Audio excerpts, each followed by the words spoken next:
Sandy VCAL PD presents Movie Talk Podcast.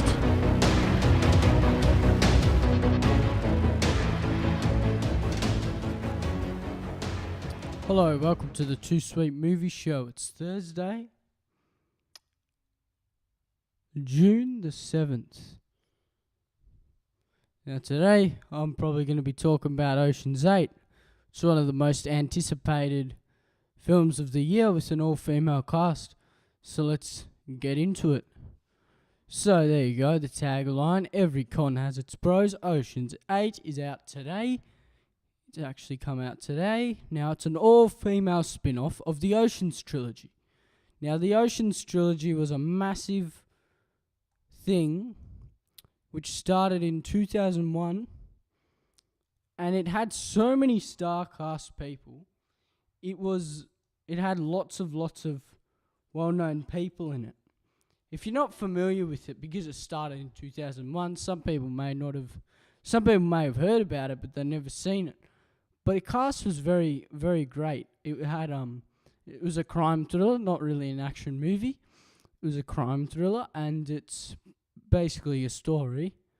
And it's directed by Steven Soderbergh. I've spoken about him a lot on the program. I do really like his directing. As I've said, he directed Erin Brockovich, Side Effects. He's directed Solaris, Logan Lucky, Unsane, his most recent film, just came out this year, and Contagion and Haywire. Now, yeah, he's directed lots and lots of things. And if you're not familiar with the crew, well, the first one had a pretty nice cast. It had George Clooney, it had Brad Pitt, Bernie Mac, Casey Affleck, Scott Caan, he's from Hawaii Five-0. You've got Matt Damon, who's actually on board, Andy Garcia, Julia Roberts. And yeah, that's it basically. That was and it's a really nice cast. Actually, there were a couple of other people. There was Don Cheadle. He was a part of it. Topher Grace. He's quite popular right now. A lot of actual well-known people. Even the director, Steven Soderbergh, actually played a vault bombing thief, and he's an uncredited cameo in Ocean's 11. So if you haven't checked out, it's a really nice classic, and I'd suggest you all to check it out. It was very well done.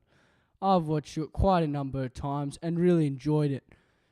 I don't think I watched it really, really recently, but because the new one's out, I may actually see it again. I wouldn't mind. So, if you're not familiar with the story, basically Danny Ocean, and he's played by George Clooney, and he wants to score the biggest heist in history.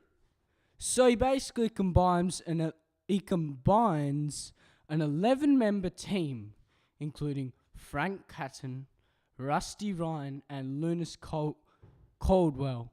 Their target, the Bellagio, the Mirage, and the MGM Grand.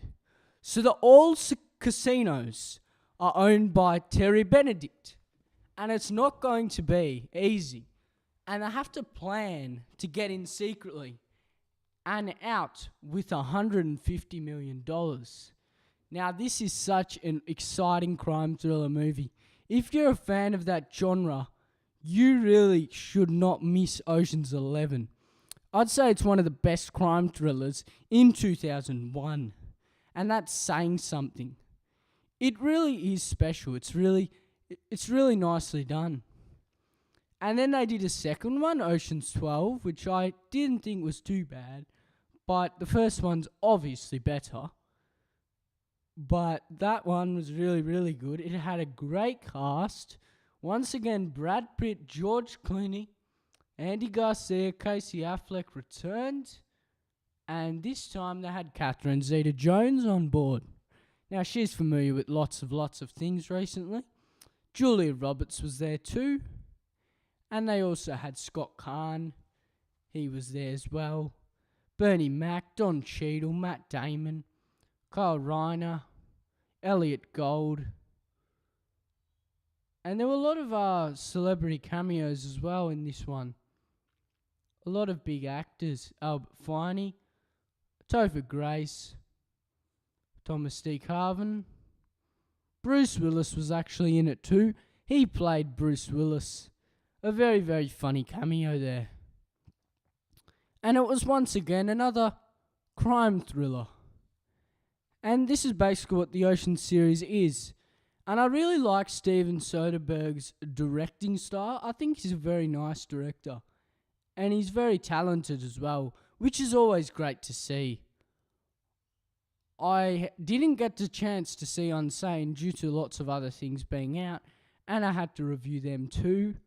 But when Unsane comes out on DVD or Blu-ray, I'll be sure to check it out, and I'll hope to give you a review. So basically, following Ocean's 11, they made Ocean's 12, and that was in 2004, this movie. So basically, the plot goes, they pulled off one of the biggest heists ever, and now they have another job to complete. Ocean's 11, which consisted of Danny Ocean, played by George Clooney, Rusty Ryan, played by Brad Pitt, and Lunas Caldwell, played by Matt Damon. Isn't that just a massive 3-star cast? You've got George Clooney, Brad Pitt, Matt Damon. Who would you want if you had them three and lots of other celebrities coming in and out? It's such a brilliant movie. It really is. And although they would be able to enjoy their money, but someone has other plans, Terry Benedict, played by Andy Garcia, is still fuming after losing his money, and he really wants it back. So the team now have to get the job of getting all the money they spent back, or risk being thrown in prison. How are they going to get it all back? By pulling off an amazing plan. Now, this one wasn't as good as Ocean's 11.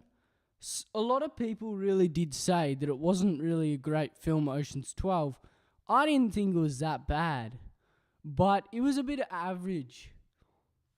And then he returned with Ocean's 13 in 2007, actually. And that had a massive cast. They're all directed by Steven Soderbergh, so they got the same director on board. And it, once again, had George Clooney, Brad Pitt, Matt Damon. And this time you had Elliot Gould. Al Pacino actually starred in this one. He wasn't in the other ones. You have Don Cheadle, who's back, Casey Affleck, Scott Caan, Bernie Mac, Carl Reiner, Eddie Izzard. They're all basically back in this film.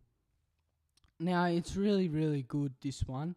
And you've also got Andy Garcia, who returned. You've got Oprah Winfrey, who played herself. And lots of other people who are actually well known. Like, there was David Cohen, Paul Edney, Matt Coyher, David E. Newman, and Lina So. And it was another really, really... Actually, lots of people said that Ocean's 13 improved Ocean's 12 because not many people liked it. But Ocean's 13 had a good critical evaluation, which is always great to see. So basically, it starts off, again, it happens, yeah? So the plot this time is basically the last time we saw Danny Ocean's crew, they were paying back ruthless casino mogul Terry Benedict after stealing millions from him. However, it's been a while since they've come back together, which is all about to change when one of their own, Ruben Tishkoff, builds a hotel with another casino owner, Willie Bank.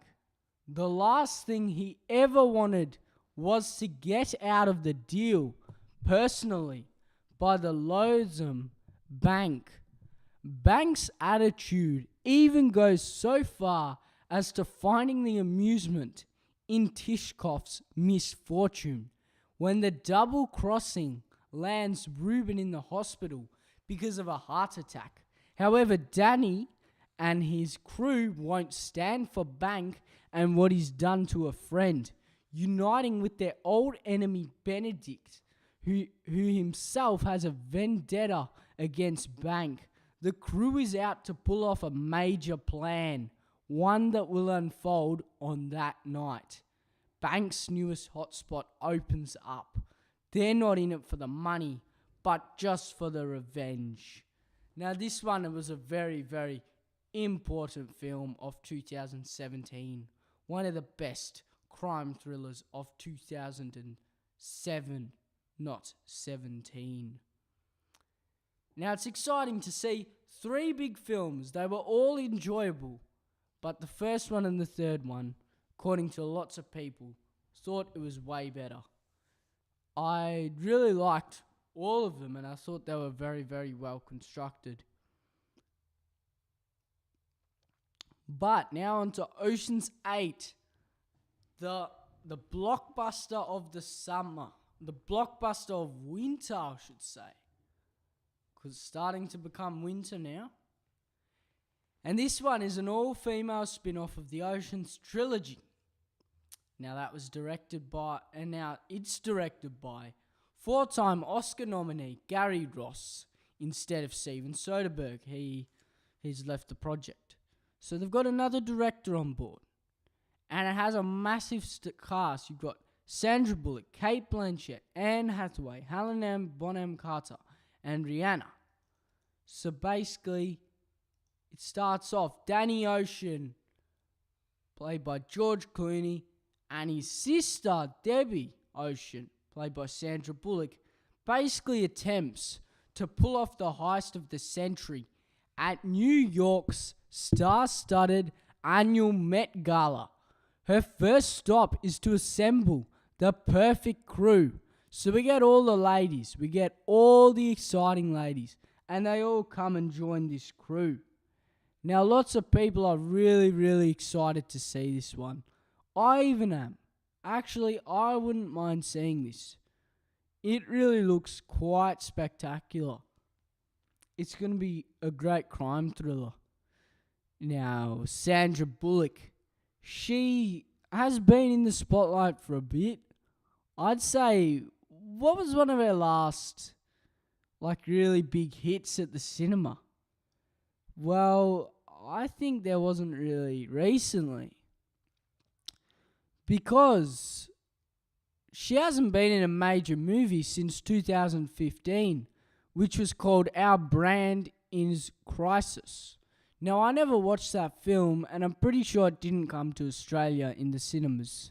And it had a bit of a star cast. It had Billy Bob Thornton, Anthony Mackie, and Sandra Bullock. Now, Sandra Bullock was the main lead, and it was directed by David Gordon Green. Now, David Gordon Green is not really a popular director.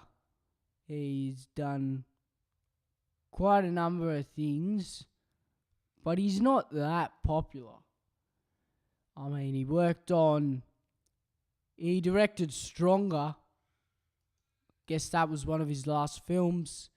He's directed After Our Brand is Crisis. Now, I didn't see Stronger, but I remember it came to our cinemas back right near the area and stuff. And it was only a morning session, about 10 a.m. So because it was out in 2017 in America, but we had to wait till 2018. We had to wait till early 2018 to see it in Australia. And this one, I wasn't too mad on it, so that's why I didn't go see it. Otherwise, I probably would. Now, it starred Jake Gyllenhaal, Tatiana Maslany, Miranda Richardson, Richard Lane Jr., Nate Richmond, Lenny Clark, Paddy O'Neill, Clancy Brown, Danny McCarthy, Frankie Shaw, Carlos Sands, Michelle Fossati, and Sean McGrook. Couple of these people, you're like, what? I've never even heard about those people. Now, basically, the storyline was, it's an inspiring real-life story of Jeff Borman, and he's an ordinary man who captured the hearts of the city and the world to become a symbol of hope after surviving the 2013 Boston Marathon bombing. Now, I haven't really seen it, so I can't really judge, but wasn't mad on it when it actually was about to be released. But other movies David Gordon Green has actually directed, quite a number actually. He directed The Sitter, Your Highness, Pineapple Express, a couple of those really, really stupid comedies. Probably the best one out of all of them would be Pineapple Express. No, if you're not really familiar with it, well, it was basically a movie. It's called Pineapple Express, and it had a quite a number of good cast, I guess. It had a good number of people, and I think a couple of them you may know. So it had Seth Rogen, James Franco, Danny McBride, Craig Robinson, Gary Cole, Bill Hader, Bobby Lee, Ken Jeong, and there was also Jill Surrey, Sheila Saw, George F. Watson. Couple of those you're like, who are they? Now, it's not just that, I guess. I mean, the story was about a process server and his marijuana dealer wind up on the run from hitman and a corrupt police officer after he witnesses his dealer boss's murder. A competitor while trying to serve papers on him. Now, I don't think I've seen it actually, but I wouldn't mind watching it. I've heard it's not a bad film. But basically, we haven't seen... So basically, to think about it, Sandra Bullock's making a comeback. So she's made Ocean's 8 now, and another film she's made is called Bird Box, and it's in post-production, starring Sandra Bullock and also Sarah Paulson, who is also in Ocean's 8. Now it's about a woman and a pair of children are blindfolded and make their way through a post-apocalyptic setting along a river. So it's a sci-fi thriller drama, and it's directed by Susan Bier. Now Susan Bier, I don't think, maybe people are familiar with her. Probably the things I know her from is The Night Manager, which is actually a very good series on SBS. I have watched it a couple of times and really enjoyed it. Stars Hugh Rowley and Tom Hiddleston. And now she also directed Serena and Brothers. I think Brothers is the one with Jake Gyllenhaal. No, it's not. It's a different Brothers film. Never mind. But yeah, it'll be exciting to see Sandra Bullock back. Because really, we haven't seen her in the cinema since Minions, which was in 2015. Because Our Brand is Crisis did not release in theatres. It really didn't. But Minions, you think, gee, I haven't seen Sandra Bullock since Minions. You'd be like, is she really in Minions? Because nobody remembers Minions. It was a mediocre animated film. Wasn't really too good. It was actually a film about the story of how the Minions came to life. So basically, a non-animated role of Sandra Bullock, her last time in the cinema, would probably be Gravity. Non-animated role, where she played Rhinestone, and lots of people didn't like it. It was mixed response. Critics loved it. Audience were mixed. Most of the audience actually didn't like it. They thought it was really, really weird and not exciting. Other than that, she's been in The Heat with Melissa McCarthy, which is actually a quite funny movie. And very better. It's better than Tammy. And that's a good thing, because Tammy was really, really, really stupid. I mean, it was just really, really stupid. But other than that, she's been extremely loud and incredibly close with Tom Hanks. She's been in The Blind Side, which is very interesting too. All About Steve, The Proposal, Premonition, Infamous, Lake House, Miss Congeniality. But I guess you could say she's not really that popular now. But if Ocean's 8 actually succeeds, she might be having more roles in the future, which will be exciting for Sandra Bullock's career. Because recently she's had a break from acting for about 3 years, according to what I've heard recently. She's not been in the business for ages. And if you think 2015, that's about like 3 years ago. And then I'm like, yeah, recently in the theatres, I haven't seen Sandra Bullock. And you're just like, where did she go? Well, she's been working on this sequel, on this woman's thing of, in a woman's type of, in a movie about women. So it's basically a spin-off of Oceans. I don't really call it. It could be different. It'll be really, really different to Oceans 11. I know that for sure. So maybe it's not a spin-off. I have a feeling it could be produced by Steven Soderbergh. So he is a part of it, in a way. He's actually the main producer. So he produced the film. So he's still a part of it. So you're not like, oh, that original director who gave us 3 really good films is not a part of this one. That's a bit of a, not a good idea, but he's actually there.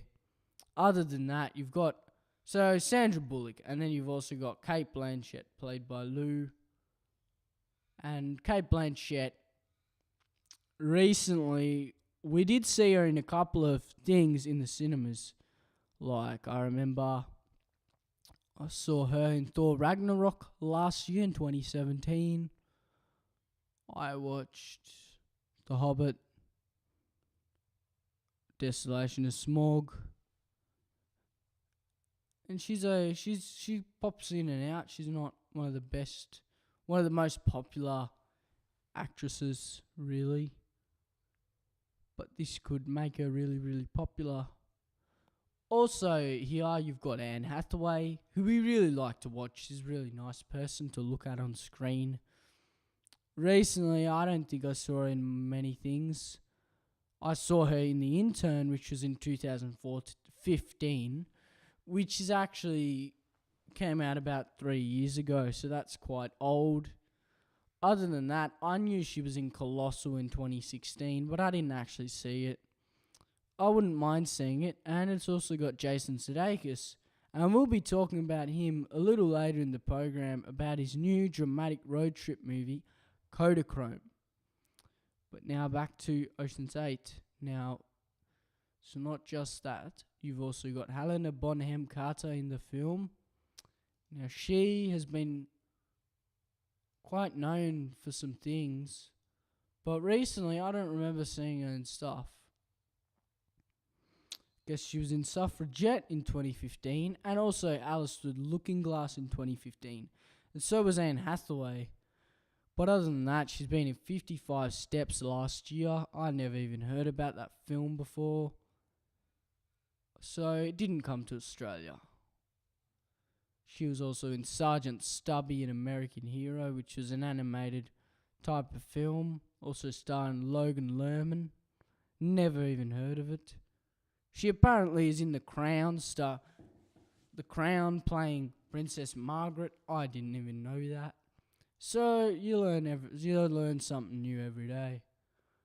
But it will be good to see her on screen again for this film. Also got on the team, you've got Mindy Kaling. Now Mindy Kaling, she's known for The Office, she's known for the Mindy Project, she's been in Inside Out, she's been in No Strings Attached, and also she was in Wreck-It Ralph as well. But recently in the cinema, yeah, her most recent film in the cinema would probably be A Wrinkle in Time. Yes, it would be. Now, I didn't see it. She played Mrs. Who, and it was a bit of a flop, so I don't think I really want to see it, to be honest. I sort of gave it the skip, and I don't really care about that. Other people in this project, you've got Rihanna. Now, that's probably one of the main reason all these young people are going to see it because of her performance. Now, she's not really a good actress, I should say. What has she been in since Ocean's 8? Well, she was actually in Valerian and the City of a Thousand Planets. I didn't see that last year, but I knew it was out. She's been in Bates Motel, which airs on Channel 7. I watched a couple of episodes, but didn't see her in it. She's also been in a number of music videos, because that's what she does. She was in Home, which was really, really stupid. She was in Annie. She was in This Is the End. She was also in Battleship.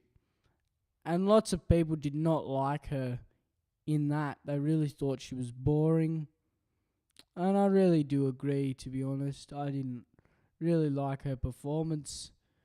She played Officer Cora, or something like that. Very, very stupid.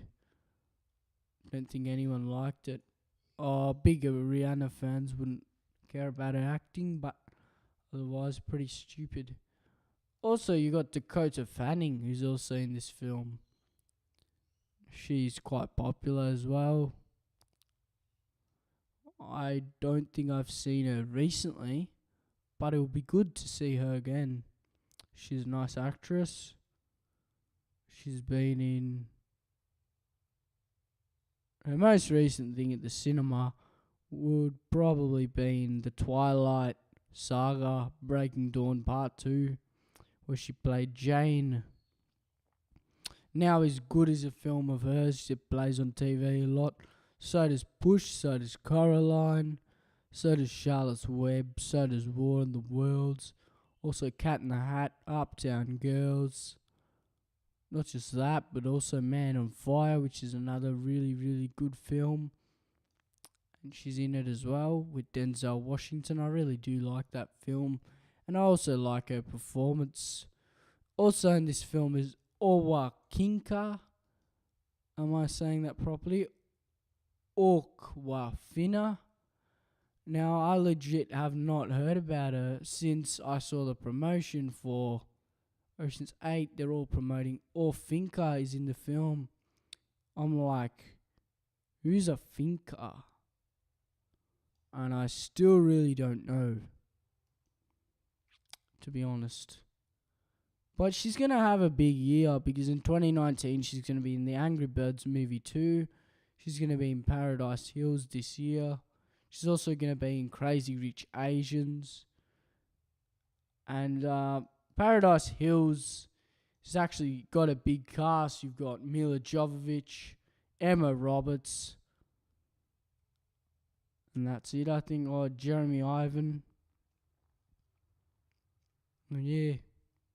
It's directed by Alice Waddington. I'm not really familiar with her direction. What has she been directing? Short films. Alright, so it's her first feature film. Right. That'll be interesting to see how it plays out. So, as I said, Orva Finka, she's going to be in Crazy Rich Asians, which is actually quite anticipated. It's going to be a comedy movie. It's a contemporary romantic comedy based on a global best-selling book, and it follows a native New Yorker, Rachel Chu, to Singapore to meet her boyfriend's family.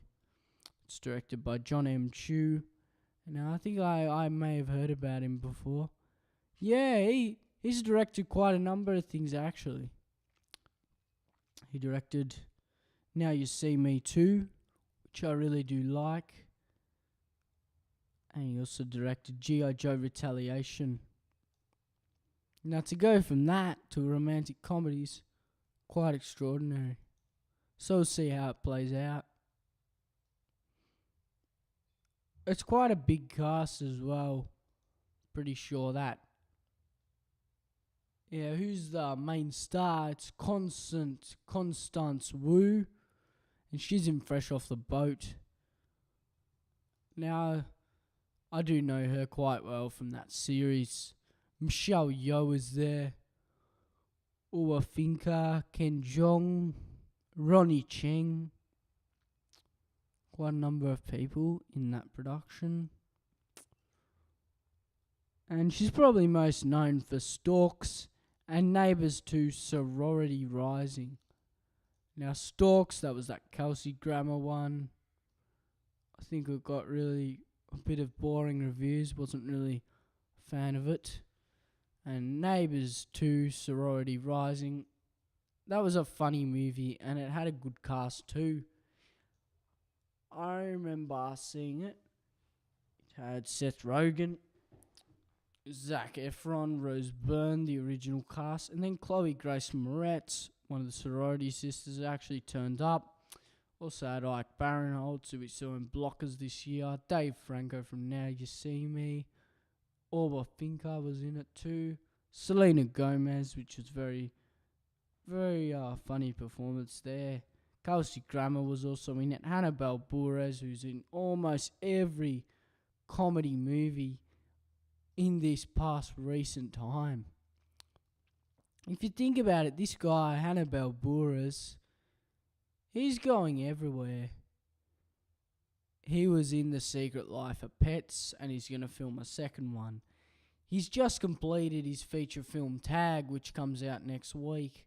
And I'm really excited to see it. It really looks like a hysterical film. If you're not familiar with it, I think I talked about it on the show before. It's about a small group of former classmates, and they organise an elaborate annual game of tag that requires some to travel all over the country. It also has quite a star cast. It has Isla Fisher playing Anna.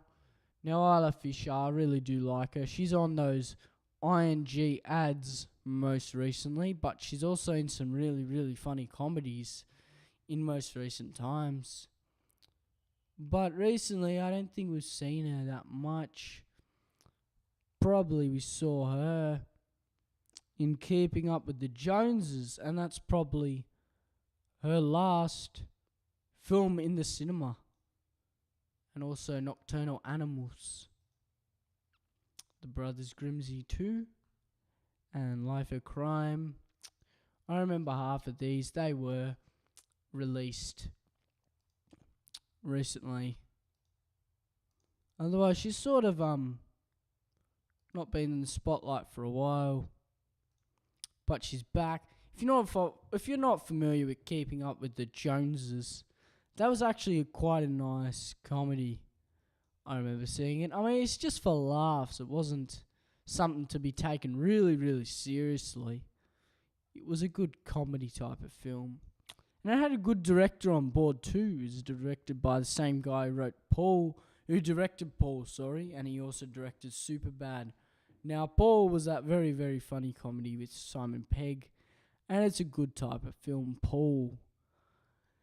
Now, Keeping Up with the Joneses, that was basically a movie about a suburban couple, and they become embroiled in a international espionage plot when they discovered that their seemingly perfect new neighbours are government spies. It also had a pretty all-star cast. You have Gal Gadot playing who you know from Wonder Woman now, Zach Galifianakis, most known for the Hangover series, Isla Fisher, who's known for lots of things, John Hamm, who's known for The Town and Baby Driver. And yeah, that's it. But it did have a nice type of cast. And it was a funny type of film. It's a good film if you want to laugh. It's a good film if you don't want to take things seriously. Also, she wasn't just in that recently. She was also in Nocturnal Animals. But that was 2 years ago. So she hasn't had a cinematic movie since about 2 years. So, yeah, 2016, 2018. So it'll be good to see her back on the screen. I can't wait for Tag. It has a very nice cast. Also got Jake Johnson there. And got a great cast there. Who's known for Let's Be Cops. But back on. So, yeah, that wasn't just the people in there. So, Nocturnal Animals had a great cast. Amy Adams, Jake Gyllenhaal, Michael Shannon, Aaron Taylor-Johnson, Isla Fisher, Armie Hammer, Laura Linney, Michael Sheen, just these names, you go, oh, that's such a great cast. Well, it actually is. Don't think I saw Nocturnal Animals, but just reading out those cast, I really can't wait to watch that now. I think it'll be such a great movie. It really will be. Now, she's also been in The Brothers Grimsby. Now, that was in 2016 as well. So she had a couple of films in 2016 and 2015. So yeah, that one was about a new assignment, forces a top spy to team up with a football hooligan brother. Now this film was was written by Sacha Baron Cohen and had a great cast. You've got Sacha Baron Cohen from Borat, Rebel Wilson from the Pitch Perfect series, Mark Strong from the Kingsman series, Isla Fisher from Wedding Crashers and all those type of films.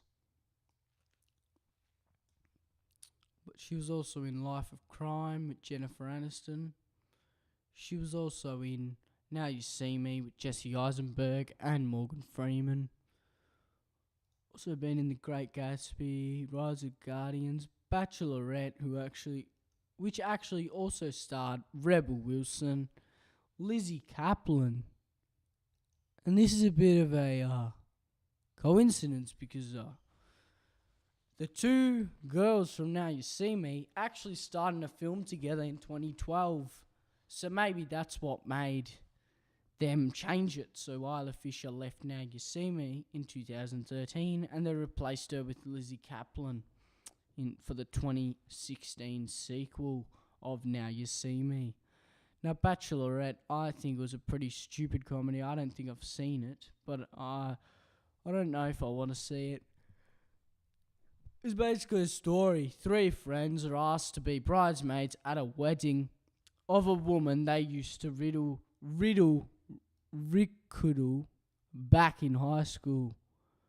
Now, yeah, that's pretty much the cast. And we also got Adam Scott there. I'm pretty sure he's been in Leap Year, but that was with Amy Adams and James Marsden also there. Quite a number of people. Really. And it's just about a bachelorette party. But if you think about Isla Fisher, what was her greatest hit? I mean, she's been in a couple of things recently, but what's her biggest hit? Well, her biggest hit would be Wedding Crashers. She played the funniest performance ever. She was so good in it. I really did like her performance. If you're not familiar with Wedding Crashers, it's a hilarious all-star comedy. And it's about John Beckwith and Jeremy Gray. They're a pair of committed womanizers who sneak into weddings to take advantage of the romance. And then they find themselves at odds with one another when John meets and falls for Claire Cleary. Now, this is a very, very nice type of film. But it has a big cast. So you got Owen Wilson, who's very funny too. You know him from Father Figures this year. Nobody saw that. So nobody would remember him from that. You'd have to think, yeah, Owen Wilson. I remember him from Wonder. And I remember him from Masterminds. What's Masterminds? No, I mean the internship. All right. Yeah, that's what we remember Owen Wilson from. How about Vince Vaughn? I mean, he's a big actor too. He's a bit well known actually, but he's not been in really recent things recently, I don't think. Well, he hasn't been in big comedies recently. He's been in Hacksaw Ridge, which was a cinematic release in 2016. Also been in Delivery Man, Unfinished Business. Whoever saw that? I mean, nobody remembers him from that. Anchorman 2, he was a cameo. Internship, The Watch. Who remembers that? The Dilemma, Couples Retreat, 4 Holidays. Quite a number of things there. But that's not just it. I mean, also have Christopher Walken in this film, who actually also starred in Father Figures. Rachel McAdams is also in Wedding Crashers, and she played a pretty great performance in my opinion. I thought it was very well done. And Rachel McAdams, you must have known her from Game Night this year, which I saw and also gave you a review. Now, it will be very good if you go check out Game Night, as I suggested, with Jason Bateman. And it was a very, very funny comedy, and it was sort of different too. I thought lots of people would really, really like it. And also starred Kyle Chandler, Jesse Plemons, yeah, I've told you before, Michael C. Hall, Kyle Chandler. Yep.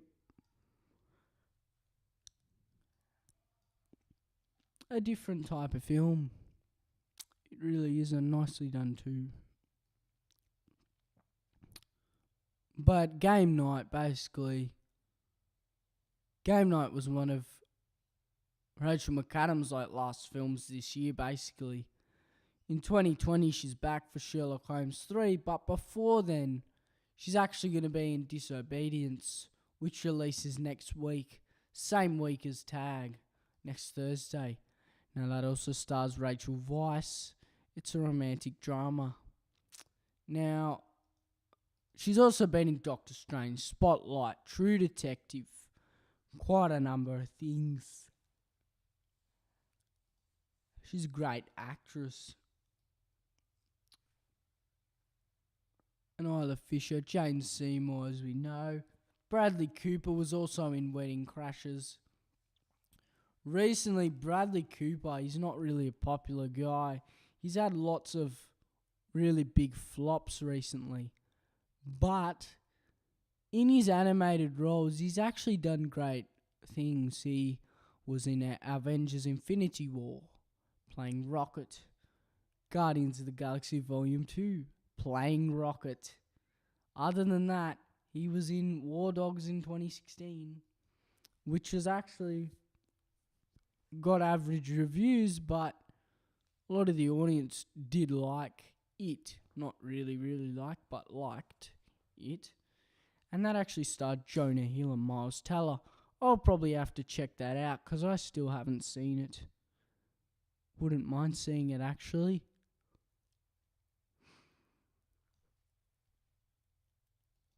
Other than that, he was in Limitless for a few episodes. He returned his movie role. He was also in Joy with Robert De Niro, Jennifer Lawrence. Now, Joy, I didn't see it, but I think it got okay reviews. And Jennifer Lawrence, she's a nice actress. She doesn't do really bad roles. She's a nice type of... She does nice roles. And Robert De Niro, you can't go wrong. He's always great, and half the time he acts, he chooses those great roles. He doesn't choose rubbish roles. Now, Joy, it was basically a story of a title character who rose to become the founder of a powerful family business dynasty.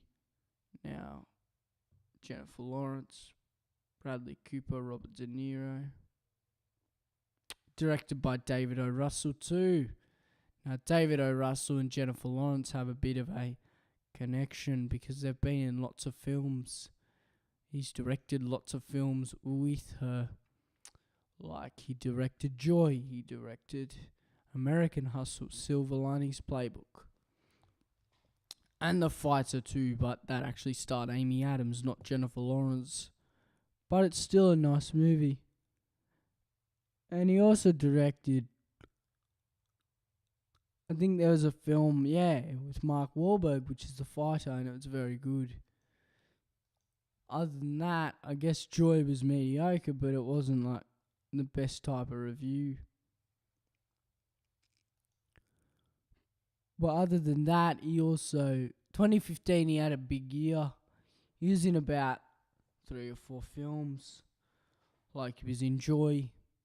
He was in 10 Cloverfield Lane, that was in 2016. He was also in Burnt in 2015, playing Adam Jones. Now, Burnt was this film about this drug-addicted chef, and he destroys his career by drugs. And it had a great cast too. Actually, I haven't seen this film, but because of the stars in it, I wouldn't mind watching it soon. It stars lots of people. Bradley Cooper, main lead. Sienna Miller, we saw her in American Sniper, I believe, in 2014. She hasn't just been in that. She was in The Lost City of Z, Live by Night with Ben Affleck, Unfinished Business too, that comedy nobody saw. Not just that, Daniel Bruhl is actually in the film too. He's in Burnt. And Daniel Bruhl, well, speaking of Daniel Bruhl, I'll be very excited to see him when he stars in 7 Days in Entebbe, which actually releases in not that long in Australia. Now, I'm pretty sure this month, about the 26th of June, I believe, I think it's finally releasing here. And it also stars Rosamund Pike, who is also in Beirut, and she's in Jack Reacher. She's been in a number of things. It's basically a story, it's inspired by the true events of the 1976 hijacking of an Air France flight en route from Tel Aviv to Paris, and the most daring rescue mission ever attempted. Now, I really think it'll be exciting to watch that one. Can't wait to see it when it releases. So, there are lots of good things coming out. And Daniel Bruhl is not a bad actor, really. He really isn't bad. I'm thinking, have I seen him before? And Eddie Marsan's also in this film. Now, Daniel Bruhl, I saw him. He's been in Rush. I don't think I saw that with Chris Hemsworth. He's been in Glorious Bastards. He's also been in Captain America Civil War. Probably the thing I saw him in was probably A Most Wanted Man. I saw that. I've seen that before with Philip Seymour Hoffman. Rachel McAdams was also in that one too. And Daniel Bruhl. Now, that was a crime thriller, and it was nicely done. It had a great cast, and I thought it did succeed. Not just that, so you've also got Omar Sy in this film. And Burnt. Back to Burnt. You've also got Emma Thompson, known for Love Actually. Uma Thurman, known for quite a number of things. Alicia Vikander. Yes, the Tomb Raider girl's in this film. Another exciting to see. And also, Lily James is also in this film. Another reason to watch it. Because she was in Guernsey and I watched it like 2 weeks ago. And I did really like it too. So I'll be excited to see her in Mamma Mia, Here We Go Again, which releases this year in July. But as I said, I really liked her performance in Baby Driver. And that's why I really wanted to see Guernsey. And that was a good idea. So yeah, Wedding Crashers had an exciting all-star cast. Other people in tag, you've got Annabelle Wallace. She was in The Mummy with Tom Cruise. John Hamm been in Baby Driver. Jeremy Renner was in Wind River last year, but most people know him from The Bourne Legacy, I'd say, which was really, really popular. But not just that, I'd say you know him from The Hurt Locker. That was very, very good. Not just that, you know him from The Town, and you also know him from Avengers, where he played the Hawkeye. But this year, he was not in Avengers Infinity War because he was too busy playing tag with his friends. Haha, that joke which is going over Twitter. Now back to the program. Now The Town. If you're not familiar with The Town, it had an all-star cast, and it's actually directed by Ben Affleck. And it also stars Ben Affleck. Now, it's basically a story as he plans his next job, a long-time thief tries to balance his feelings for a bank manager connected to one of the earliest heists, as well as the FBI agent looking to bring him and his crew down. Now, this film had a massive cast. You got Ben Affleck, Batman himself, Rebecca Hall. Now, Rebecca Hall, you know her from... She was in The Dinner, John Hamm, Baby Driver, Jeremy Renner, Blake Lively, Ryan Reynolds' wife or girlfriend. Titus Valla, known for Bosch. He's one of his most popular series. Well, its most popular role. He's also been in Transformers, The Age of Extinction. That's basically it, but it had an all-star cast and was very successful in 2010 and also had a good critic rating, which is always great to see. And The Hurt Locker, well, that was another massive film. Catherine Bigelow directed. Now, that's the same director, the woman who directed Detroit, and that was a very exciting film with John Boyega and Will Poulter. I've talked about that in the program before. You also got Jeremy Renner, who's in The Hurt Locker. Also Anthony Mackie, Guy Pearce, Ralph Fiennes, and Evan G. Lilly. Now she's in Ant-Man. Not just that, there was also a couple of other things she's been in. Quite exciting things. And Ant-Man, if you're not familiar with Ant-Man, it was sort of mixed response. It wasn't... Some people really thought it was a bit tedious and like poor plot and not enough action and just forget about the science and stuff. But some people did like it. It depends. It depends on who you are, basically. But lots of people think that Ant-Man and the Wasp will be better than the first one because it will provide good action and it'll be less science-based. But this one, I mean, Ant-Man had a massive cast. You got Paul Rudd, Michael Douglas, Evan Lilly, Bobby Cannavale, Anthony Mackie, Judy Greer, Michael Pena, T.I., Wood Harris, Hayley Atwell.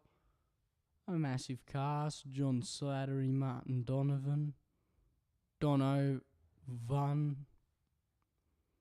It's a good cast there. Really, really nice cast. So Jeremy Renner, I really will be excited to see him in Tag, where he plays Jerry. And the Avengers Infinity War sequel, where he plays Clint Barton and Hawkeye, will be released in 2019. And then Arctic Justice, after Tag, that's going to be his film. And he's with James Franco. He's also with Heidi Klum, who was dated Seal, I'd say. Now Seal, that guy from The Voice, that judge. The voice judge or something. Apparently they were related, Heidi Klum and Seal. Now Heidi Klum, she's a model, yeah? She's not really an actress, but she's been in some films. She's born in Germany. So she's a German model and actress. Yeah. Maybe she's still married to Seal. Thought they may have divorced. There was a bit of a controversy between them. And I thought maybe they split up or something, I heard. Yeah, they split up in 2012.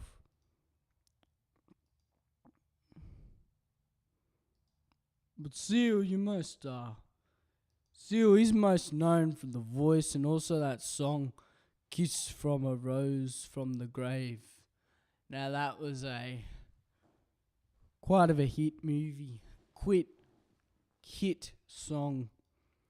So also in tag, you've got Jake Johnson, Rashida Jones, Leslie Bibb, Ed Helms, Annabelle Burras, Steve Berg, and so on.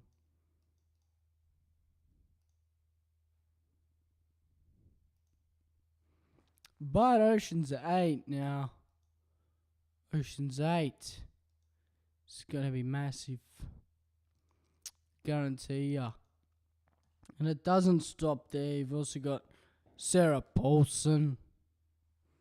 It's also got James Corden, Mary Louise Wilson, Chris Arguman, Hailey Baldwin, Karen Chaudhry, Matt Damon, who's uncredited, Jonathan Gregg, Taylor Hamilton, Kendall Jenner, Kylie Jenner. Yeah, they actually pop up. Uncredited cameos. Olivia Munn was also in it, but uncredited. Still nice to see her. I mean, you won't mind to see her, even if it's uncredited. You'll still have fun. So yeah, it's just like a big type of film, Ocean's 8. And it's expected to be a big blockbuster. Yes.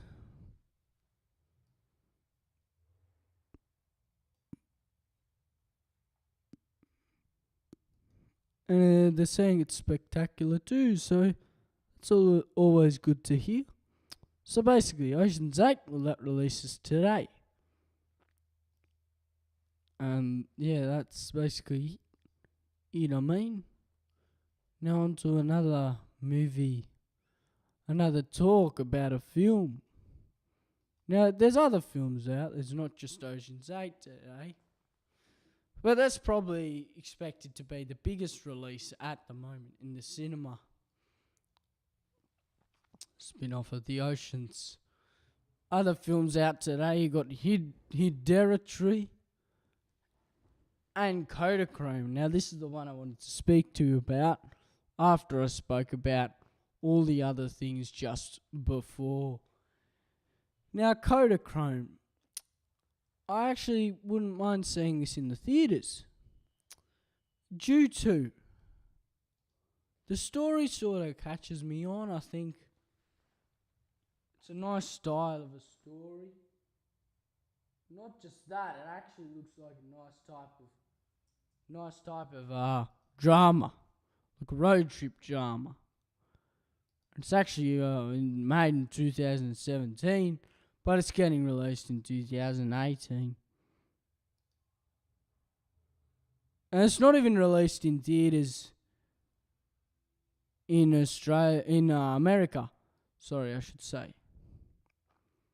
Now, it's got a big cast. First off, you got Ed Harris. Now, Ed Harris, he's been in a number of things. He's not a bad actor. Really don't mind him. An American actor. Probably his last film in the theatres.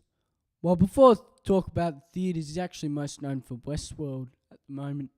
I haven't seen it, but I wouldn't mind seeing it, actually. It doesn't look too bad. But his last film in the theatres would be Geostorm. Now, I saw that last year. Lots of critics just shook it. They thought, what was that? What was that rubbish? But I don't completely agree. I mean, I do really like Gerard Butler, and I've always loved him as an actor. And his performance wasn't too bad, but it was pretty weak. I mean, but still, he's a great Scottish actor, in my opinion. Now, he's actually been announced. This has been announced not that long ago. He's been announced to do a Den of Thieves 2. That'll be interesting to see how it plays out. Because I really liked the first one. I really did. And I'd love to see the second one. Yep. And that'll be happening soon. Well, it's announced, so it will happen soon. Other than that, his film Afterburn's in post-production, and it's starring Gerard Butler, and it's a science fiction comedy about a group of post-apocalyptic treasure hunters, and they search for an ancient relic on Earth that has been nearly half destroyed by a massive solar flare. Now, it does look like a bit of a disaster, so it could be an action too, not just a comedy sci-fi. Who knows? Other than that, in 2019, he's going to be an Angel Has Fallen. Now, this is the third movie in the Fallen series, in the Olympus Has Fallen series, which started in 2014. Once again, starring Gerard Butler, Morgan Freeman, Jada Pinkett Smith, who's the first time to be in it, Lance Reddick. And not just him, you've also got, I think Aaron Eckhart will be in it too. Yep, Aaron Eckhart. Well, he's been in all the other ones, so should be in the third one. Why not? He'll have one role there. But he could have left the project. I'm not really sure. Aaron Eckhart, he was a pretty good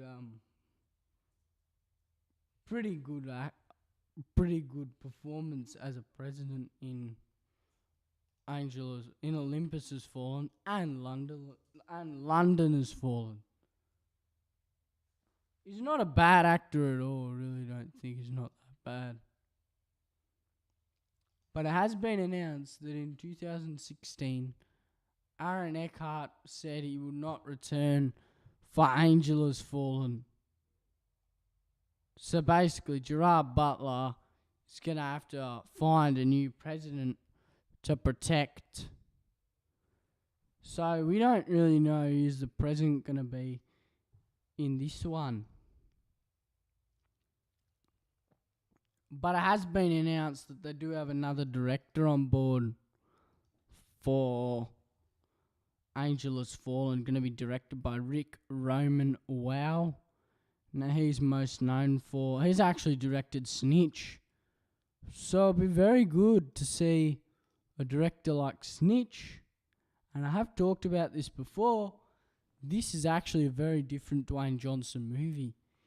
It was a very nice thriller, and it's about a father, and he goes undercover for the DEA in order to free his son, who was imprisoned after being set up in a drug deal. And now recently, I have been watching some Dwayne Johnson stuff. I've watched most of his movies, as you know. But most recently, actually, these past days, I've been watching his HBO series, Ballers. Now, Ballers is really, really nice. I mean, I have been watching. I just started, so I'm only up to season 1. But I really do like how it's turning out. I mean, I do think it's a nice show with him in the lead.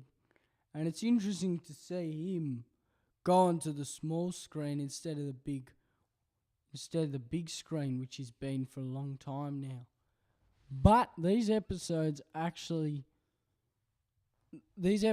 quite old. I'm watching because I've started from the start. You know, it started in 2015, and it was quite a number. Oh, that's like 3 years ago. Yeah, so it's 3 years old, and I just started watching it. But basically, the pilot was very good. The pilot was good. It started off the series, gave it a nice ring to it, and it just really introduced you to the characters. Now, I didn't know what it was going to be like because I didn't research it. I just went and watched it. And it's good when you don't know much about it. You just go and watch it and just accept it. Accept it to be good or bad. Now, basically, the first episode, it starts off. He's a former Miami Dolphins player. His name's Spencer Strathmore. And basically, Spencer Strathmore is Dwayne Johnson's character. And then his friend, Charles Green, must cope with the realities of after football. So basically what happens is, it's just a film about football. Now, I'm not really familiar with NFL football, but because Dwayne Johnson's in the lead, I'm very interested to see how this plays out. So I've got a while to catch on. I've heard that season 4 starts on August the 12th this year. But I don't think I should rush it, because it's good to you don't have to binge it. You can just watch it, in 2 days in rows or whatever. You can take whatever pace you want to. Doesn't really matter.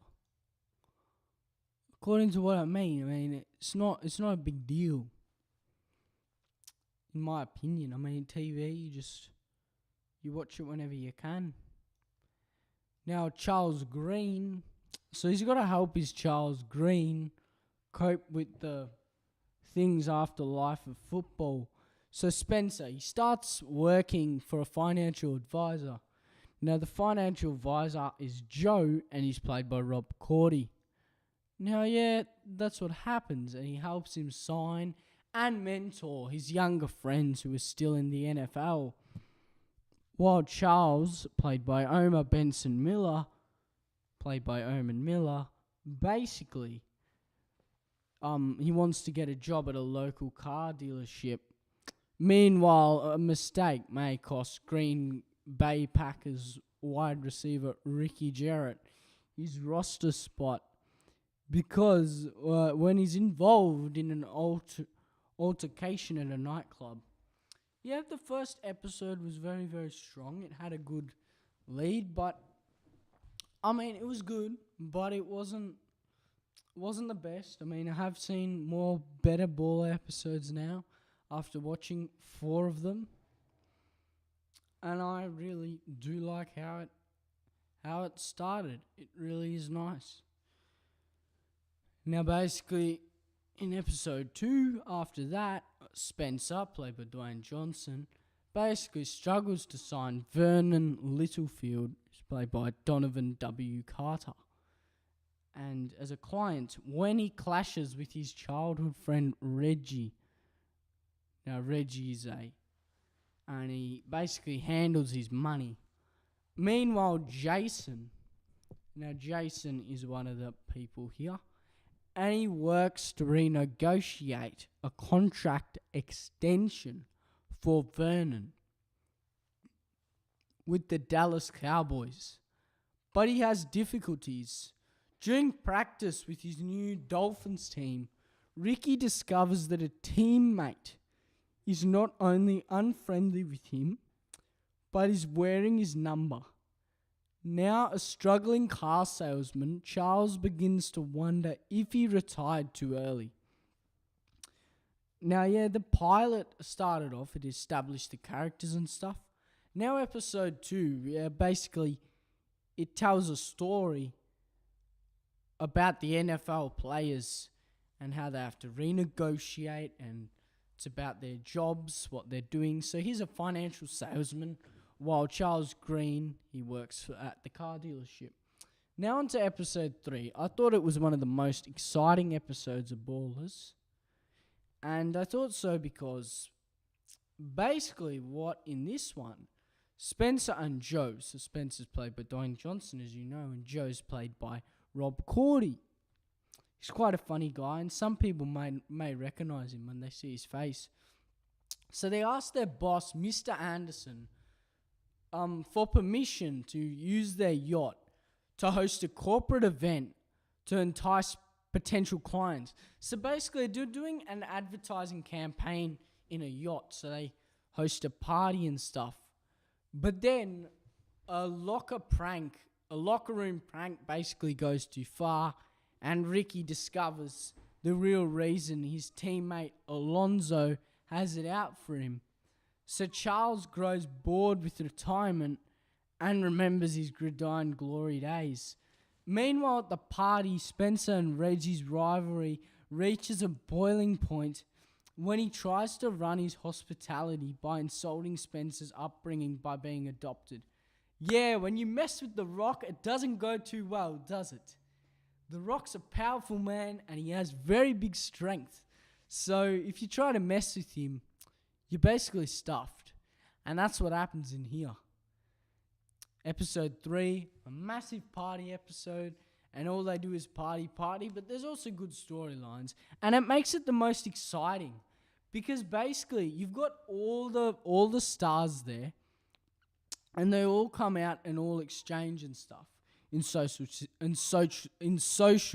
situations, which makes it more exciting that they're all at the party, they're all enjoying themselves, which makes it a better episode. And then episode 4, I actually watched this last night. So basically, after the party, Joe basically struggles with a hangover. And he attempts to woo new clients on Mr. Anderson's yacht. So yeah, they've got the yacht. He hasn't come back yet. And they got to just impress their clients. And then after that, Spencer's pressured to see a neurologist regarding his recurrent episodes from a TBI while handling the conflict Reggie generates around Vernon's contract negotiations.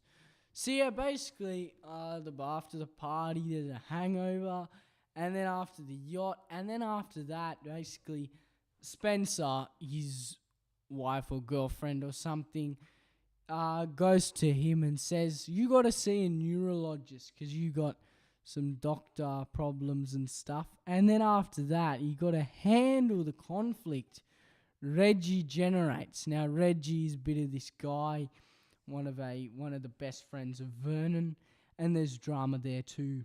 But Jason's dealing with the Dallas Cowboys bringing impressive figures that aren't enough for Reggie, and Vernon's inflated ego, and this puts Spencer on the line with their business and personal relationships. Also, Charles is bombarded by constant sexting from a woman he doesn't remember from the party. So yeah, a party happens in episode 3. There's this big party, and after that, there's this woman who really likes him, but he's married. He's married to Julie Green, who's played by Jasmine Simon. Now, yeah. So, yeah, I haven't seen episode 5 yet, but I'll probably see it tonight, tomorrow, or the day after. I haven't really made a decision yet, but I can't wait to see episode 5. Really, it's a strong series, and I strongly recommend you to check out Ballers. I guess it is quite... I mean, it's MA. It's MA in Australia. But there's a reason it's MA. It does have quite a number of things in it. I mean, quite a things. But mostly these days, there's always stuff in it. I mean, there's some sexual references. There's also some nudity at times. There's not really that much violence, but there's also profanity. There's quite a number of frequent F words. It depends on the episode. Some episodes don't have frequent F words. Some of them actually do. And in some episodes, there's actually scenes of partying. They drink a lot, and some of them do drugs. So be mindful of that. But overall, if you're a massive fan of Dwayne Johnson movies, I'd suggest you to check out his TV role. Because, as they say, if you build it, they will come. And that's the way it is. And this one, it's really, really exciting. I did really like it. So that's great about that. Other than that, you got Gerard Butler I was just talking about. Now, he's been in Den of Thieves, London Has Fallen, Olympus Has Fallen, and Movie 43, one of his stupidest roles according to lots of people. They really didn't like it. But yeah, Ed Harris, now, he's in Kodachrome. He's also been in Mother, which is a cinematic release. Also Run All Night. Now, Ed Harris is the main character. He plays Ben. Now, in Kodachrome, back to Kodachrome, you've also got Jason Sudeikis in this film. Now, Jason Sudeikis, he's known for quite a number of things. He's known for the comedy Downsizing. Now, that was okay, but according to my opinion, he should have been in it for longer. He played Dave Johnson, and he was quite a funny guy, but they sort of kicked him out. He wasn't in it for that long, which is disappointing to hear. Other than that, he's also been in Colossal, where he played Oscar with Anne Hathaway. I haven't seen that yet, but I wouldn't mind watching it. Other than that, he was also in Horrible Bosses 2, which was very funny. And it was not as good as the original, but very, very funny too. Also, Where the Millers he's been in. He was also in movie 43, where he played a fake Batman. That was also a funny type of film. Also been in The Campaign. Now, probably a film a lot of people will most know him for is The Where the Millers. That film where he's a pot dealer and he creates a fake family as part of the plan to move a huge shipment of weed into the US from Mexico. Had a massive cast: Jason Sudeikis, Jennifer Aniston, Emma Roberts, Will Poulter, Louis Guzman too, and Ed Helms, Catherine Hahn, Nick Offerman. And that's it, basically. But the reason, and not just that, also another reason to check out Kodachrome, you've also got Elizabeth Olsen. She's been in the Avengers recently. She's been in Avengers Infinity War, Avengers Age of Ultron, and Captain America Civil War. Yeah. And not just that, she's been in Wind River too. And Wind River's a very funny film. Not a funny film, sorry. It's a dramatic film. It's a drama mystery film. And it was very well done too. So I think I've done a full show here, yeah? And I think I'm probably going to end 2Sweet movie reviews. I've done a really full show. It's time to end it. See you next week. See ya.